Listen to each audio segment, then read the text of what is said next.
남성분들 중에서 이 야동을 안 보는 사람이 있습니까? 솔직히 결혼하신 분들도 보는 경우가 있을 건데, 그러면은 이 험난한 세상의 변호사님은 야동을 어떻게 보시나요? 저 같은 경우는 이런 범죄 진짜 강단이 중요해요. 물론 어쨌든 변호사가 안 되는 거 가지고 의뢰인한테 막 제가 하라는 대로만 하세요 라고 하지는 않는데, 안 했다라고 했었을 때 그 강단대로 갔었을 때 어떤 좋은 결과가 나오는 경우가 많고, 뭐가 훌륭한 변호사인지는 모르겠지만은 합의만이 좀 능사라고 이제 합의 쪽으로만 가는 변호사분들도 많아요, 솔직히. 제가 네. 진짜 궁금한 게 있는데 이제 아청법 그리고 네. 뭐 예전에 뭐 박사방 뭐 이런 거 그쵸. 나오면서 성인물 소위 야동 보는 거에 대해서 네. 규제가 굉장히 많이 생겼잖아요.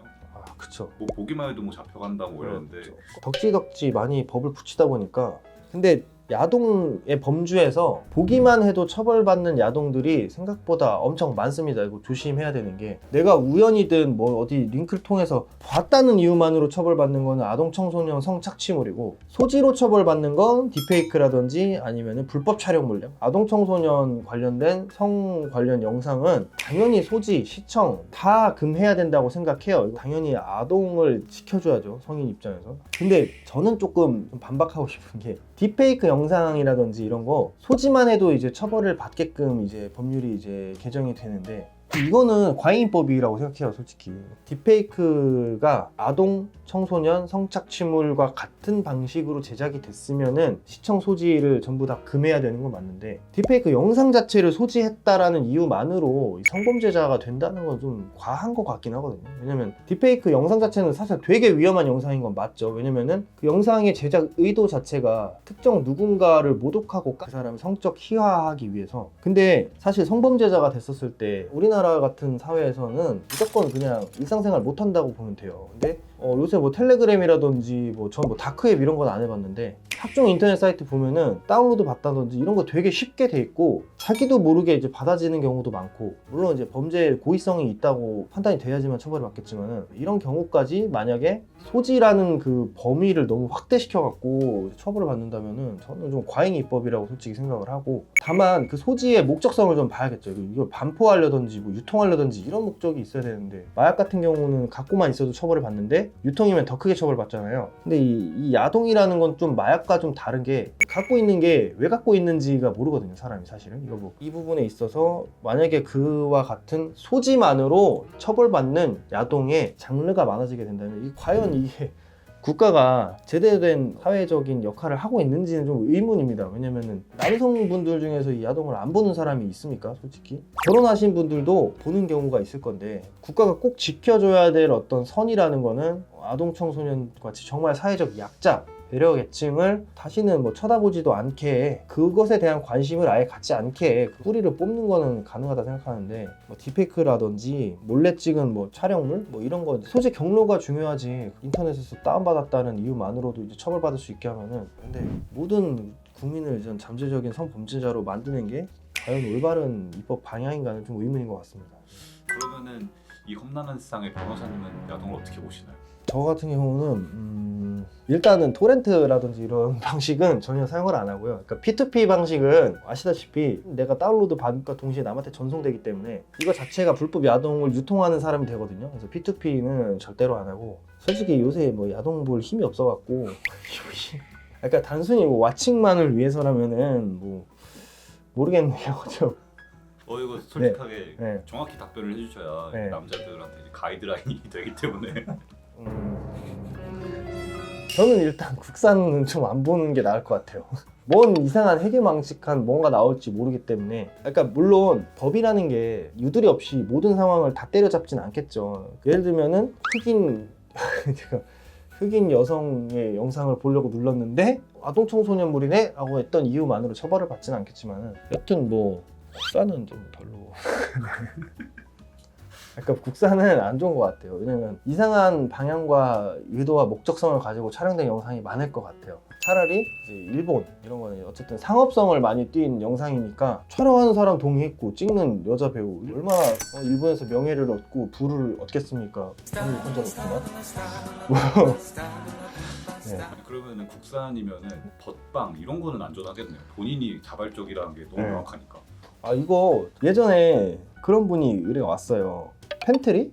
뭐 라이키? 뭐 이런 자신의 어떤 사생활을 담는 사진을 파는 것에서 넘어가서 나를 구독하거나 아니면 나에게 큰 돈을 주는 스페셜 회원들에게 야동을 이렇게 보내준다고 하더라고요. 근데 그게 과연 음란물과 관련해서 처벌을 할 수 있을까? 이게 좀 의문이긴 하거든요. 어쨌든 그러니까 국내 음란물은 어쨌든 그 내로우한 기준으로 보면은 음부가 나오느냐 없느냐의 기준점이거든요. 가슴 정도 나오는 법방은 뭐 봐도 상관이 없는데 음부가 나오는 그 영상을 찍거나 그걸 유포하거나 나 얘한테 이거 받았다 이거 볼래? 라고 하면은 당연히 이제 성폭법상 이제 음란물 유통이나 반포 이런 걸 처벌을 받을 수 있을 것 같아요. 그래서 법방이라는 게 어디까지 벗느냐 어디까지 나오느냐가 좀 중요한 것 같아요. 제 생각에.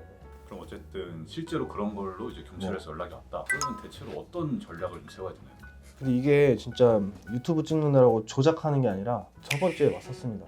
남자친구랑 이 여성분이랑 이 성관계를 하는 거를 서로 이제 동의하에 이제 찍었는데 뭐 어떻게 고양이가 뭐 다운로드 시켜서 전송시켰는지 뭔지 모르겠는데 유포가 된 거예요. 인터넷 사이트에 보니까 경찰분이 전화로 먼저 조사를 하는데 진술조사하기 전에 엄청 유도신문 하더라고요. 왜냐면 이게 범죄가 되게 성립하기 어려운 게 찍은 거 자체는 웬만하면 다 동의하에 찍어요. 남녀가 솔직히 그럴 수 있다 생각합니다. 성인이 뭐 서로 이렇게 자랑스러울 수 있잖아요. 서로의 그 행위가. 근데 찍어보셨나요?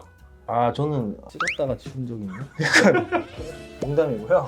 이런 음란물이 퍼져나가는 이런 거가 경찰 입장에서 입증을 못하니까 이거 고의성을 가지고 목적성을 가지고 유포시키고 반포시키고 누군가한테 전달시키고 이래야지 이게 처벌받더라고요. 그래서 유도신문을 엄청 많이 해요. 이거 보니까 경찰분이 계속 하나만 걸려라 하는 식으로 하더라고요. 그래서 제 생각에는 합의하에 찍었던 영상으로 판단되는 그게 유통되는 경로를 수사기관 입장에서는 굉장히 안 좋게 보고 이러니까 그런 거는 미리 예연습을 할 것 같아요. 그래서 거의 잡아떼면은 제가 볼 때 입증할 수 있는 방법 없을 것 같거든요. 그러니까 근데 아예 몰래 찍은 영상은 제가 커버해 줄 수 없고 그거는 솔직히 합의 보고 싹싹 빌어서 기소유예, 집행유예가 답이고요. 이게 심지어 어떤 일이 또 있었냐면요. 피해자분을 제가 고소를 한 적이 있어요. 그래서 피해자분이 야동이 있었습니다. 야동을 찍은 사람은 알잖아요. 누가 찍었는지.